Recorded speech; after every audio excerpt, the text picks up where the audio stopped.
Assalamualaikum warahmatullahi wabarakatuh. Perkenalkan, nama saya Tasya Nurul Azizah dari kelas 3C dengan nomor NIM 1908102020 dari jurusan Pendidikan Bahasa Arab, Fakultas Ilmu Tarbiyah dan Keguruan IAIN Syekh Nurjati Cirebon. Di sini saya akan menjelaskan materi tentang dasar-dasar teoritis pengajaran bahasa. Nah, yang di dalamnya ada 3, yaitu dasar linguistik, dasar psikologis, dan dasar pedagogis. Nah, untuk yang pertama yaitu dasar teori ilmu bahasa atau linguistik. Nah, dalam teori ilmu bahasa atau linguistik ini ada dua aliran. Yang pertama yaitu aliran struktural, dan yang kedua adalah aliran generatif transformatif. Untuk yang pertama yaitu aliran struktural, di mana aliran ini dipelopori oleh Ferdinand de Saussure. Ferdinand menjelaskan hakikat bahasa dan membedakan antara proses berpikir dan aspek indrawi. Dia juga menjelaskan hubungan antara rumus bahasa dan makna. Bahasa itu tidak akan berbicara jika pembicara dan pendengar tidak dapat memahaminya. Nah, untuk yang kedua yaitu aliran generatif transformatif. Aliran ini berpendapat bahwa setiap penutur bahasa harus melihat sistem suara, kaidah nahwu dan sorofnya dalam bahasa Arab.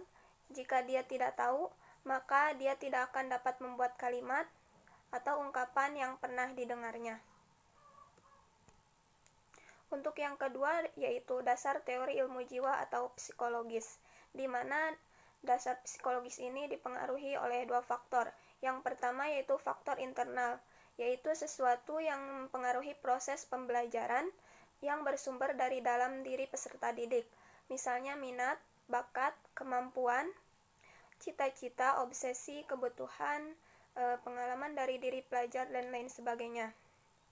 Untuk yang kedua yaitu faktor eksternal, di mana faktor ini adalah segala sesuatu yang mempengaruhi proses pembelajaran dan bersumber dari luar diri peserta didik. Misalnya lingkungan, guru, teman, sarana, prasarana, buku teks, dan lain sebagainya. Nah, dalam dasar teori ilmu jiwa ini atau psikologis ini terdapat 2 aliran.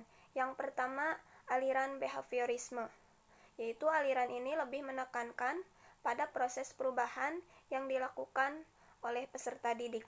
Aliran ini berpendapat bahwa guru sebagai faktor eksternal sangat besar perannya dalam proses pembelajaran bahasa, sebab dialah yang membentuk dan menciptakan beberapa stimulus dalam proses pembelajaran, menentukan respon peserta didik, memberikan penguatan, serta menentukan buku ajar, dan sebagainya. Nah, untuk aliran yang kedua yaitu aliran kognitif. Aliran ini berpendapat bahwa belajar terjadi bukan karena faktor eksternal, tetapi lebih dari faktor internal atau peserta didik tersebut. Aliran ini berpendapat bahwa peserta didik yang mendominasi dalam proses pembelajaran dan memutuskannya secara mandiri. Peserta didiklah yang dominan dalam proses belajar dan dialah yang menentukan lingkungannya sendiri. Peserta didik yang memilih stimulus dari luar dengan catatan sesuai dengan kebutuhan dan keinginan peserta didik tersebut. Nah, untuk yang terakhir yaitu dasar pedagogis, di mana dasar pedagogis ini adalah kemampuan mengelola pembelajaran peserta didik yang meliputi pemahaman terhadap peserta didik, perancangan dan pelaksanaan pembelajaran, evaluasi hasil belajar, dan pengembangan peserta didik untuk mengaktualisasikan berbagai kompetensi yang dimilikinya. Nah, di sini kita sebagai seorang calon guru, khususnya calon guru bahasa Arab, harus mampu mengelola pembelajaran peserta didik tersebut. Nah, bagaimana caranya? Nah, caranya itu bisa melalui berbagai pendekatan. Misalnya, guru harus bisa memilih metode atau teknik pengajaran seperti apa supaya proses pembelajaran itu terlaksana dengan baik dan dapat meningkatkan kualitas peserta didik tersebut. Kurang lebihnya seperti itu. Sekian yang dapat saya sampaikan, kurang lebihnya mohon maaf. Ditutup. Wabillahi taufiq wal hidayah. Wassalamualaikum warahmatullahi wabarakatuh.